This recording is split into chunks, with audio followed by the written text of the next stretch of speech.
अस्सलाम वालेकुम, welcome back to direct impact. अगर आपने अभी तक इस चैनल को सब्सक्राइब नहीं किया तो जल्दी से इस चैनल को सब्सक्राइब कर लीजिए, बेल आइकन दबा लीजिए ताकि आने वाली लेटेस्ट अपडेट्स और ड्रामा रिव्यूज़ सबसे पहले आप लोगों तक पहुंच सकें। ड्रामा सीरियल निकाह, इसकी आज 37वीं एपिसोड ऑन एयर हुई और इस एपिसोड में हमने देखा रायना जो है वो अनुषा को बार बार भड़का रही है, कभी उमाइमा के ख़िलाफ़, कभी फ़ारूक के ख़िलाफ़, कभी उसकी इंक्वायरी करने वाली बात के ख़िलाफ़। मुझे एक बात की समझ नहीं लगती, इस लड़की ने किस जगह पे रह के एजुकेशन हासिल की है जिसको इतनी समझ नहीं आती क्या मेरा सही है क्या मेरा गलत है। आजकल छोटे छोटे बच्चों को समझ आती है कि अगर ये औरत बार बार उसको उसके बाप के ख़िलाफ़ भड़का रही है, उसको ये क्यों नहीं समझ आता उमाइमा तो एक थर्ड पर्सन है, वो बाहर से आई है और स्टेप मदर है। उसको भड़काती है कि बाप को जाके कहो इंक्वायरी बंद करे। उसको नहीं ये समझ आती कि मैं कोई फालतू चीज़ हूँ कि मेरा बाप राह चलते इंसान के हाथ में मेरा हाथ पकड़ा देगा।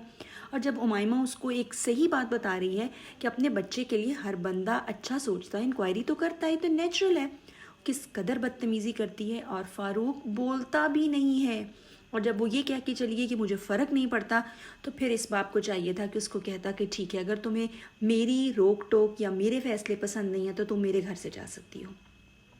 2 दिन में इसके सामने दूध का दूध और पानी का पानी हो जाना था। जब रायना और नदीम ने भागना था, इसको समझ आ जानी थी। दूसरी तरफ अनुषा जो है वो बहुत परेशान है कि हारिस आया उससे माफ़ी मांगने के लिए। उसका आना उसको एकदम हिला के रख देता है क्योंकि उसके बाप की जुदाई हारिस की ही वजह से हुई। और हारिस जो है वो अब उस बात पे और ज़्यादा आग बबूला है क्योंकि उसने थप्पड़ मारा था इसको। और यहाँ पे रायना जो है वो आती है उमाइमा के कमरे में उसको वार्न करने के लिए कि क्यों वो नदीम के ख़िलाफ़ भड़का रही है फ़ारूक को और उसकी क्यों इंक्वायरी हो रही है, मैं तो ये शादी करवा के रहूँगी। यहाँ एतराज़ है उमाइमा पे, ये उमाइमा का घर है, पहले तो उसको अपने कमरे से आउट करती और फिर कम अज़ कम थोड़े अपनी हैसियत के मुताबिक उससे बात तो करती कि ये कौन होती है उसको उसके घर में खड़ी होकर धमकाने वाली। 2 मिनट में ये औरत चाहे तो उसको अपने घर से बाहर निकाल सकती है, लेकिन ये उसकी अच्छाई है, उसके मैनर्स हैं कि वो इसको कुछ नहीं कह रही, लेकिन इसको खुद चाहिए कि वो लिमिट्स क्रॉस ना करे। और दूसरा, उमाइमा क्यों इसकी सारी बदतमीज़ियाँ बर्दाश्त कर रही है, फ़ारूक को क्यों नहीं बताती। और वो फिर एक दफ़ा धमका के चली गई कि तुम्हें मैं इस घर से निकलवा के रहूँगी, वो चुप करके खड़ी रह जाती है। और यहाँ पे एक कहानी में एक नया ट्विस्ट है, वो ये कि हमदान की एक क्लास फेलो जो यूएस में उसके साथ पढ़ती थी, खैर से उनकी एंट्री हुई है। और यहाँ पे फ़ारूक बहुत अपसेट है अनुषा के लेटेस्ट बिहेवियर और जो उसने कहा कि मैं तो शादी कराऊंगी बेशक इंक्वायरी ख़राब आए, उसकी वजह से। हमदान और उसकी जो लेटेस्ट फ्रेंड है अभी अभी जिसकी एंट्री हुई है, वो दोनों होटल में बैठे एक दूसरे से बात कर रहे होते हैं, इतना वक्त कैसे गुजरा, कहाँ गुजरा।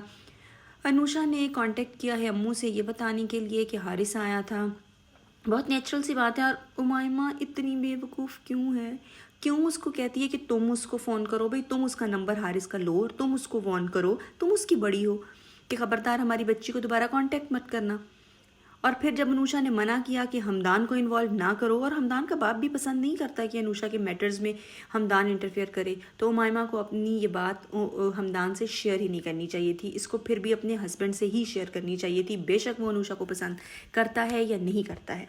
बहरहाल राइटर की अपनी मर्ज़ी है, लेकिन पब्लिक जो है वो अपना ओपिनियन जो है उसका देने का राइट रखती है, और मेरा ओपिनियन यही है। एक तो इस ड्रामे में इतनी शाहकार जो है ना वो दिखाए जाते हैं।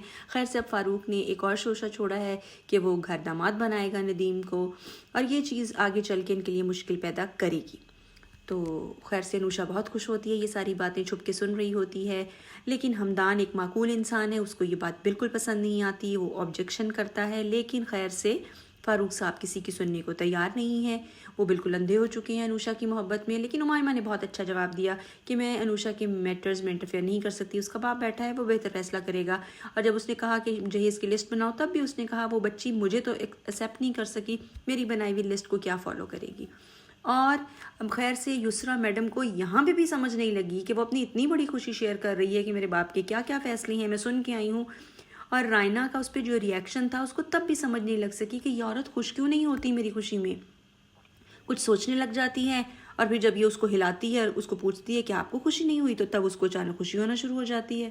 खैर बहरहाल اور رائنا کو سمجھ تو لگ رہی ہے کہ یہ چیز آگے چل کے ان کے لیے مشکل بنے گی، لیکن فی الحال وہ کچھ نہیں کر سکتی۔ فاروق کا مان جانا اور انکوائری یہیں پہ روک دینا بھی ایک بہت بڑی کامیابی ہے ان کی۔ اور یہاں پہ حارث کی ماں بلاخر کامیاب ہو جاتی ہے، حارث کو ایک پارٹی میں لے جاتی ہے، وہاں ایک لڑکی پسند کرتی ہے۔ حارث جتنی بے عزتی کرا چکا ہے، اس کے بعد اس کا بڑا اچھا فیصلہ تھا کہ اپنی ماں کو کہتا ہے ٹھیک ہے میں آپ کے ہر فیصلے میں راضی ہوں، بے شک کڑوا گھونٹ پیا اس نے لیکن کہہ دیا۔ اور اب اس کی ماں جو ہے وہ زور و شوروں سے اس رشتے کے پیچھے ہیں اور ان کو کانٹیکٹ بھی کر لیتی ہے، لیکن on the other hand Hamdan morning walk پہ حارث کو ملتا ہے، چونکہ امائمہ نے اس کو ساری حقیقت بتا دی تھی، اس کو وارن کرتا ہے کہ تم لڑکیوں کے پیچھے پھرنا چھوڑ دو، خاص طور پہ انوشا کا پیچھا مت کرو۔ تو یہ اتنا خیر سے ڈھیٹ انسان ہے، اپنی عزت کا ذرا اس کو خیال نہیں ہے، تھپڑ کھا کے بھی اس کو اثر نہیں ہوا، عقل نہیں آئی، کہتا ہے کہ وہ کل بھی میری تھی اور آج بھی میری ہے۔ ہمدان کچھ نہیں کہتا، ہنستا رہتا ہے۔ اور یہاں پہ فاروق صاحب امائمہ سے ایکسکیوز کرتے ہیں اپنے اس دن کے بیہیویئر کے لیے جو انہوں نے کہا تھا کہ تمہاری بیٹی نہیں ہے میری بیٹی ہے، تمہیں کیا احساس ہوگا۔ وہ کہتا ہے کہ تم ایک اچھی خاتون ہو، تم نے بہت اچھا کیا آج تک میرے ساتھ اور میں تمہاری قدر کرتا ہوں، تم میرے گھر کی اور میرے دل کی ملکہ ہو، دس اینڈ دیٹ۔ اور وہ تو اچھی خاتون ہی ہے، چپ کر جاتی ہے۔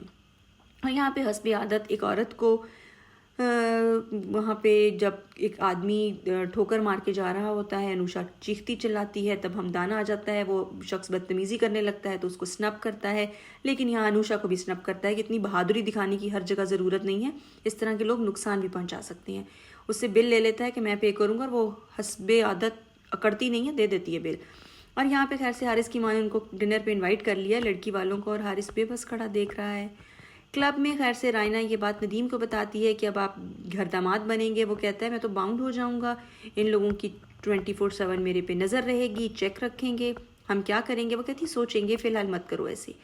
خیر سے یہاں پہ ہمدان اپنی اسی US والی کلاس والوں کے ساتھ بیٹھا لنچ کر رہا ہوتا ہے، باپ کا بھی وہاں سے گزر ہوتا ہے، اس کا کوئی آفیشیل لنچ ہوتا ہے، وہاں پہ اس کو دیکھ لیتا ہے، اور اب اس کا باپ ایک مائنڈ ویب بنا چکا ہے کہ شاید یہ لڑکی ہمدان کو پسند ہے، اور جب پتہ چلتا ہے کہ وہ شہر کے ایک بڑے انڈسٹریلسٹ کی بیٹی ہے تو وہ سوچ لیتا ہے کہ بس اب جھٹ منگنی اور پٹ بیاہ وہ اس کی شادی اپنے بیٹے سے کروا دے گا، اور اس کو گھر پہ بھی انوائٹ کر لیا اس کے فادر کو، اور انوشا کی بھی منگنی اس نے طے کر دی ہے، اور اب پارٹی ہوگی۔ دیکھتے ہیں کل کے ایپیسوڈ میں کہ اس کا باپ کیا اناؤنس کرتا ہے۔